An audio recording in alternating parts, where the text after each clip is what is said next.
Now, before the demolition gets underway, for those of you not familiar with the Australian political scene, this is Mark Latham, who was at one brief time the head of the Australian Labor Party. Today he's a political pundit, social commentator, author, and newspaper columnist. He has his own podcast and regularly appears on Australian TV. Now, he has a reputation for being a straightforward, no-nonsense speaker, and in the age of the emotionally crippled, that means he sometimes lands himself in hot water. But in this short segment, he gives a masterclass of how to deal with those that want to play the feelings card. Mark, before we let you go, though, we'd like to hear some thoughts and some comments you made earlier this week about domestic violence. For our viewers who haven't heard them, here's what Mark had to say. Blokes who've lost self-esteem, they've lost their job, they're welfare dependent, they've got other troubles, drugs, alcohol in their life. It's that loss of self-esteem where I think they use the domestic violence as a coping mechanism to get over all the other crap that they've got in their lives. Obviously this has caused some outrage, Mark. Do you stand by those comments, and do we really need to be making excuses for perpetrators of domestic violence? Now, try not to focus on her chubby little arms and look at that smug, shit-eating grin on her face. She really thinks she's put him on the spot. Well, Eddie, the critics haven't done their research, you see. I was paraphrasing there a very important report in New South Wales from the Coroner's Court, where they look at the domestic violence deaths and produce some conclusions about them. And they talk about a coping mechanism where men living in poverty, underclass circumstances, poor self-esteem, use domestic violence as a macabre, tragic type of coping mechanism. So the critics in this area run on emotion and ideology instead of facts and actually going to read the report. I urge people to read that report. Well, the facts and if you haven't read it, you're not doing justice to the issue. Ooh, didn't like that one, did you? What else you got?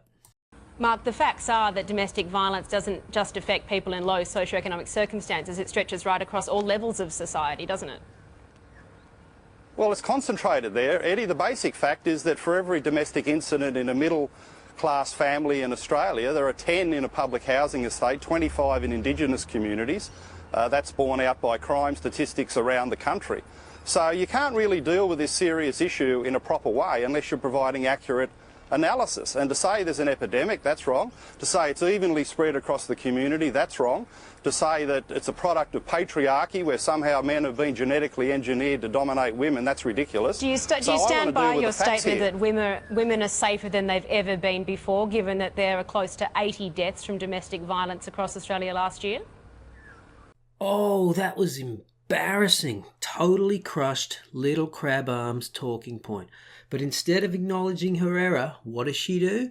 Shift the goalposts. Let's try to make Latham look insensitive. Bring out the big guns of 80 female deaths from domestic violence last year. How can he possibly minimise such suffering? Yeah, well, Eddie, I urge you to read the ABS Personal Safety Survey that shows that since 1996... You have read it? Well, yeah. You'll notice that since 1996, the rate of domestic assault and incidents has come down according to that report. So you can only go by the official statistics rather than left-wing feminist hysteria. Oh, Jesus! This is a slaughter.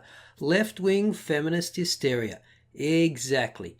But she's not done yet. She's got one more. So you do believe that, in fact, Rosie Batty, from you, quote, causes more harm than good? Well, I don't think it's helpful to demonise men in these circumstances. I don't think it's helpful to go around talking about an epidemic when actually in Australia the domestic assault rate against women in a 12-month period is 1%. Now, I wish it was 0%, of course. We all want it to be 0%. But I know enough about politics to realise that if you want to analyse and get solutions to a problem, you have to be accurate. And saying there's an epidemic, which sort of suggests the rate is 50 or 60%, when in fact it's 1%, that does a disservice to the women in need because you're dealing in fantasy rather than fact. So that was her last gasp attempt. She tried the ultimate shaming tactics, wheeling out family violence victim Rosie Batty, and he's having none of it. Calmly and coolly batting off the attempts to portray him as some kind of monster by simply referring to the facts. She's done. But prepare for what happens next. Mark, speaking as a fellow bloke, we've just got to be so careful about these messages and making excuses for this. Now, as disgusting and underhanded as the chunky little chipmunk is, this guy is worse.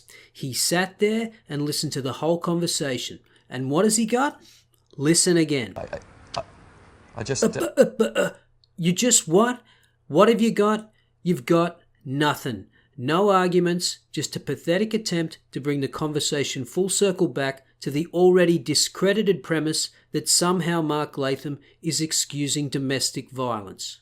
This is a textbook example of virtue signalling. Look at me, I'm morally superior. I'm a better person because I'm on the side of the victim.